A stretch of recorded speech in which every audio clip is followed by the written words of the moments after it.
हनुमान जी। इसलिए सर्वप्रथम कथा का शुभारंभ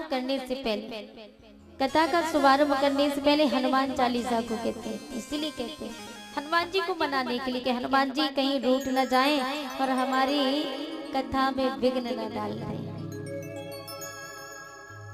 सूत जी महाराज कहने लगे, यस्या श्रवण मात्रेण हरिश्चित्तम समाश्रे।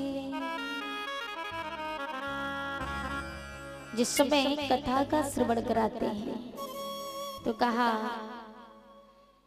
हंस का अर्थ होता नीर क्षीण विवेकी, जो दूध और पानी को अलग कर दे उसका नाम है हंस।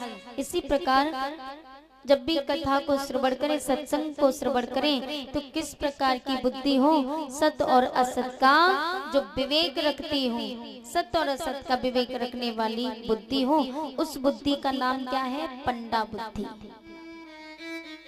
उस बुद्धि को हम पंडा बुद्धि कहते हैं।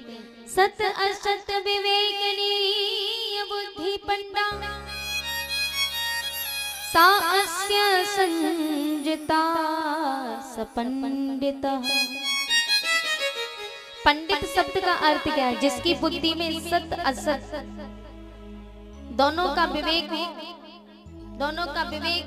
जो पंडित रखता हो, ऐसी विवेकाधिष्ठित बुद्धि को जिसके पास है उसे हम पंडित कहते हैं। तो पंडित असली कौन है भैया?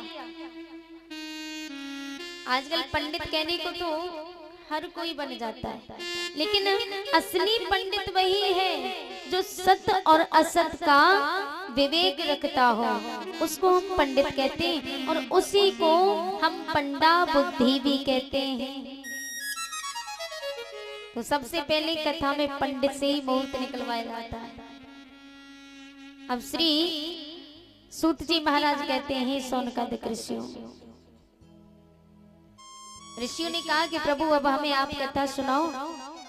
तो जिस समय कथा श्रवण कराने लगते हैं तो कहा अज्ञान ध्वांत विध्वंस कोटि सूर्य समप्रभ, सूताख्या हि कथा सारम मम कर्ण रसायनम। कर्ण माने कान होते हैं, संस्कृत में कानों को कर्ण कहते हैं। तो ऋषियों ने कहा है सूत जी महाराज, हम लोगों का हृदय घोर अज्ञान